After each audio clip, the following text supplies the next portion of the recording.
ನಮಸ್ಕಾರ ಎಲ್ಲರಿಗೂ ಕೂಡ ನಾನು ಇವತ್ತು ಸುಸ್ಲಾ ರೆಸಿಪಿ ಮಾಡ್ತಾ ಇದ್ದೀನಿ. ಮಂಡಕ್ಕಿ ಸುಸ್ಲಾ ಕೂಡ ಅಂತೀವಿ. ಹಾಗಿದ್ರೆ ನಾನು ಇವತ್ತು ಮಂಡಕ್ಕಿ ಸುಸ್ಲಾ ಯಾವ ರೀತಿ ಮಾಡ್ತೀನಿ ಅಂತ ತೋರಿಸ್ಕೊಡ್ತೀನಿ. ಬನ್ನಿ ಸ್ನೇಹಿತರೆ, ಯಾರಿಗೆಲ್ಲ ಗೊತ್ತಿಲ್ಲದವರು ಖಂಡಿತವಾಗಿ ವಿಡಿಯೋ ನೋಡ್ಬೋದು. ಹಾಗಿದ್ರೆ ಮಂಡಕ್ಕಿ ಸುಸ್ಲಾ ಮಾಡೋದಕ್ಕಾಗಿ ಫಸ್ಟಿಗೆ ಮಂಡಕ್ಕಿ ಕೂಡ ಅಂತಾರೆ, ಚುರುಮುರಿ ಕೂಡ ಅಂತೀವಿ. ನಾವು ಎರಡಲ್ಲಿ ಒಂದು ಯಾವುದೇ ಒಂದು ಹೆಸರು ಇದ್ದೇ ಇರುತ್ತೆ. ಹಾಗಾದರೆ ನಾನಿವತ್ತು ಇದನ್ನು ಚುರುಮುರಿ ತೊಗೊಂಡಿದ್ದೀನಿ. ಚೆನ್ನಾಗಿ ನೀರಲ್ಲಿ ಸ್ವಲ್ಪ ಈ ಥರ ನೆನೆ ಹಾಕೋಕ್ಕೆ ಬಿಡಬೇಕಾಗುತ್ತೆ. ನೀವು ಎಷ್ಟು ಕ್ವಾಂಟಿಟಿಯಲ್ಲಿ ಮಾಡ್ತೀರಾ ಅಷ್ಟು ನೋಡಿಕೊಂಡು ತೊಗೋಬೇಕು. ಒಂದು ದೊಡ್ಡ ಬಾಣಲಿಯಲ್ಲಿ ಈ ಥರ ಚುರುಮುರಿ ನೆನೆ ಹಾಕಿಬಿಡಿ. ನೀರಲ್ಲಿ ಚೆನ್ನಾಗಿ ನೆನಿಬೇಕಾಗುತ್ತೆ. ಯಾವ ರೀತಿಯಾಗಿ ನೆನೆಸ್ಕೋತೀವೋ ಅಷ್ಟು ಚೆನ್ನಾಗಿ ಇದು ಸುಸ್ಲಾ ರೆಡಿ ಆಗುತ್ತೆ. ನಾವು ಸುಸ್ಲಾ ಕೂಡ ಅಂತೀವಿ, ಹಾಗೆ ಮಂಡಕ್ಕಿ ಒಗ್ಗರಣೆ ಕೂಡ ಅಂತಾರೆ ಸ್ನೇಹಿತರೆ. ನೀವು ಯಾವ ರೀತಿ ಹೆಸರಿಟ್ಟಿದ್ರೆ ನಂಗೆ ಗೊತ್ತಿಲ್ಲ, ನಾನು ಮಾತ್ರ ಅದಕ್ಕೆ ಸುಸ್ಲಾ ಅಂತೀವಿ. ಇವಾಗ ನೋಡಿ, ಚೆನ್ನಾಗಿ ಇದು ಹಳ್ಳನ್ನು ಪೂರ್ತಿಯಾಗಿ ನೆನೆಯಕ್ಕೆ ಬಿಡಬೇಕು. ಒಂದು 2-3 ನಿಮಿಷ ಸೈಡಿಗೆ ಎತ್ತಿಟ್ಬಿಡಿ. ಆಮೇಲೆ ಮತ್ತೇನು ಮಾಡಬೇಕಂತ ನೋಡಿಬಿಡಿ. ಇವಾಗ ಒಂದು ಮಿಕ್ಸಿ ಜಾರ್ ತೊಗೊಂಡಿದ್ದೀನಿ. ನಮ್ಮ ಕಡೆ ಸ್ಟೈಲಲ್ಲಿ ಸುಸ್ಲಾ ಮಾಡ್ತಾಯಿದ್ರೆ ಅದಕ್ಕೆ ನಾವು ಪುಟಾಣಿ ಪೌಡ್ರ್ ಹಾಕ್ತೀವಿ. 1 ಬಟ್ಲಷ್ಟು ಪುಟಾಣಿ ಪೌಡ್ರ್ ಮಾಡ್ಕೊಂಡು ಬಂದಿದ್ದೀನಿ ನೋಡಿ. ಪೂರ್ತಿಯಾಗಿ ಜಾಸ್ತಿ ಕೂಡ ಪೌಡ್ರ್ ಸಣ್ಣವಾಗಿ ಮಾಡ್ಕೋಬಾರ್ದು, ತರ್ತರಿಯಾಗಿ ಮಾಡ್ಕೋಬೇಕು. ಆಮೇಲೆ ಇದು ಸೈಡಿಗೆ ಎತ್ತಿಡಬೇಕು. ಇವಾಗ ನೋಡಿ, ಚುರುಮುರಿ ಪೂರ್ತಿಯಾಗಿ ನೆಂದಿರುವಂಥದ್ದು. ಇವಾಗ ಇದರಲ್ಲಿ ನೀರಿರುವಂಥ ನೀರೆಲ್ಲ ಕೂಡ ಈ ರೀತಿ ಪ್ರೆಸ್ ಮಾಡಿ ಎಲ್ಲ ಕೂಡ ನೀರು ತೆಕ್ಕೋಬೇಕು. ಸ್ವಲ್ಪ ಕೂಡ ನೀರು ಜಾಸ್ತಿ ಇದರಲ್ಲಿ ಇರಬಾರ್ದು. ನೆಂದಾದ್ಮೇಲೆ ಈ ಥರ ನೋಡಿ ಪ್ರೆಸ್ ಮಾಡಿ ಪೂರ್ತಿಯಾಗಿ ನೀರೆಲ್ಲ ಸೋದಿಸ್ಕೊಂಡು ತಗೊಳ್ತಾ ಇದ್ದೀನಿ. ಇವತ್ತಿನ ಸ್ಟೈಲಲ್ಲಿ ನೋಡಿರುವಂಥ ಸುಸ್ಲಾ ನೀವು ಕೂಡ ಒಂದು ಸರ್ತಿ ಅದು ಟ್ರೈ ಮಾಡ್ಬೋದು. ನಿಮಗೂ ಕೂಡ ನಮ್ಮ ವಿಡಿಯೋ ಇಷ್ಟ ಆದರೆ ಲೈಕ್ ಮಾಡಿ, ಸಬ್ಸ್ಕ್ರೈಬ್ ಮಾಡಿ, ಶೇರ್ ಮಾಡಿ ಸ್ನೇಹಿತರೆ. ಇವಾಗ ನೋಡಿ, ಪೂರ್ತಿಯಾಗಿ ನಾನೆಲ್ಲ ಕೂಡ ನೀರು ಸೋದಿಸ್ಕೊಂಡು ತೊಗೊಂಡಾಯಿತು.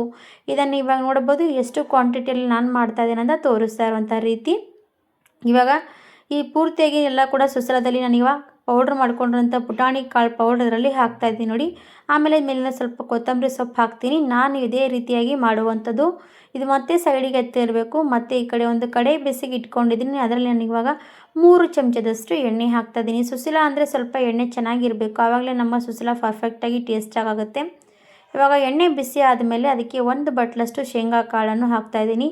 ಶೇಂಗಾ ಕಾಳು ಹಾಕಿ ಕ್ರಿಸ್ಪಿನೆಸ್ ಬರೋವರೆಗೂ ಫಸ್ಟಿಗೆ ಫ್ರೈ ಮಾಡಬೇಕು. ಆಮೇಲೆ ಫ್ರೈ ಮಾಡ್ತಾ ಅದಕ್ಕೆ ಸಾಸಿವೆ ಜೀರಿಗೆ ಕೂಡ ಹಾಕಿಬಿಡಿ. ಸಾಸಿವೆ ಜೀರಿಗೆ ಕೂಡ ಹಾಕ್ಕೊಂಡಿದ್ದೀನಿ. ಚಟಪಟ ಅಂತ ಇರುವಂಥದ್ದು ನೋಡ್ಬೋದು. ಇವಾಗ ಚಟಪಟ ಅಂತ ಇರುವಾಗ ನಮಗೆ ಇದರಲ್ಲಿ ಹಾಕುವಂಥದ್ದು ಏನಪ್ಪ ಅಂದರೆ ನೋಡಿ, ಈರುಳ್ಳಿ, ಹಸಿಮೆಣಸಿನ್ಕಾಯಿ, ಕೊತ್ತಂಬರಿ ಸೊಪ್ಪು ತೊಗೊಂಡಿದ್ದೀನಿ. ಇವಾಗ ಫಸ್ಟಿಗೆ ನಾನು ಹಸಿಮೆಣಸಿನ್ಕಾಯಿ ಹಾಕ್ತಾಯಿದ್ದೀನಿ. ನಿಮಗೆ ಖಾರ ನೋಡಿಕೊಂಡು ನೀವು ಹಸಿಮೆಣಸಿನ್ಕಾಯಿನ ಅದರಲ್ಲಿ ಆ್ಯಡ್ ಮಾಡಬೇಕು. ಆಮೇಲೆ ಈರುಳ್ಳಿ ಕೂಡ ಹಾಕಿದ್ದೀನಿ. ನಾನು ಈರುಳ್ಳಿ ಒಂದು 3 ಈರುಳ್ಳಿ ಕಟ್ ಮಾಡ್ಕೊಂಡು ತೊಗೊಂಡಿರೋಂಥದ್ದು. ಇವಾಗ ಈರುಳ್ಳಿ ಹಾಕಿದಾಯಿತು, ಹಸಿಮೆಣಸಿನ್ಕಾಯಿ ಹಾಕಿದ್ದೀನಿ. ಚೆನ್ನಾಗಿ ಫ್ರೈ ಮಾಡ್ಕೊಂಡು ತೊಗೊಳ್ಳಿ. ಈರುಳ್ಳಿ, ಹಸಿಮೆಣಸಿನ್ಕಾಯಿ, ಅದರಲ್ಲಿ ಶೇಂಗಾ ಕಾಳು ಎಲ್ಲ ಕೂಡ ಫ್ರೈ ಮಾಡ್ತಾ ಇರಬೇಕು. ಆಮೇಲೆ ಸ್ವಲ್ಪ ಕರಿಬೇವು. ಸ್ನೇಹಿತರೆ, ನಾನಿವತ್ತು ನಮ್ಮ ಕಡೆ ಸ್ಟೈಲಲ್ಲಿ ಮಾಡಿರೋಂಥ ಸುಸ್ಲಾ ರೆಸಿಪಿ ತೋರಿಸಿದ್ದೀನಿ. ನಿಮಗೂ ಕೂಡ ನಮ್ಮ ಸುಸ್ಲಾ ರೆಸಿಪಿ ಇಷ್ಟ ಆದರೆ ನೀವು ಕೂಡ ಟ್ರೈ ಮಾಡ್ಬೋದು. ಯಾರಿಗೆಲ್ಲ ಬಂದಿರೋರು ಖಂಡಿತವಾಗಿ ಇದನ್ನು ಟ್ರೈ ಮಾಡ್ಬೋದು. ಇವಾಗ ನೋಡಿ, ಸುಸ್ಲಾ ಚೆನ್ನಾಗಿ ರೆಡಿ ಮಾಡ್ಕೋಬೇಕಂದ್ರೆ ಫಸ್ಟಿಗೆ ಈರುಳ್ಳಿ ಕೆಂಪಗಾಗಬೇಕು ವೀಕ್ಷಕರೇ. ಆಮೇಲೆ ಇದಕ್ಕೆ ಸ್ವಲ್ಪ ಅರಿಶಿಣದ ಪುಡಿ, ಆಮೇಲೆ ನೋಡಿ ರುಚಿಗೆ ಬೇಕಾದಷ್ಟು ಉಪ್ಪು ಹಾಕ್ತಾಯಿದ್ದೀನಿ. ಉಪ್ಪು ಹಾಕಿ ಚೆನ್ನಾಗಿ ಒಂದು ಸರ್ತಿ ಇದನ್ನೆಲ್ಲ ಕೂಡ ಮಿಶ್ರಣ ಮಿಕ್ಸ್ ಮಾಡ್ಕೊಂಡ್ಬಿಡಿ.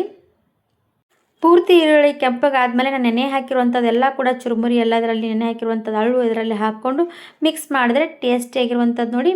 ನೋಡ್ತಾ ಇರ್ಬೋದು, ಸುಸ್ಲಾ ರೆಡಿ ಆಯಿತು. ಸ್ವಲ್ಪ ವಿಡಿಯೋ ಸ್ಕಿಪ್ ಆಯಿತು ಸ್ನೇಹಿತರೆ. ಮತ್ತೊಂದು ವಿಡಿಯೋದಲ್ಲಿ ಮತ್ತೊಂದು ಸರ್ತಿ ಬೇಕಾದರೆ ಹೇಳ್ಕೊಡ್ತೀನಿ, ನೋಡ್ಕೊಂಡು ಬಿಡ್ಬೋದು. ಇವತ್ತಿನ ವಿಡಿಯೋ ಇಷ್ಟ ಆದರೆ ಲೈಕ್ ಮಾಡಿ.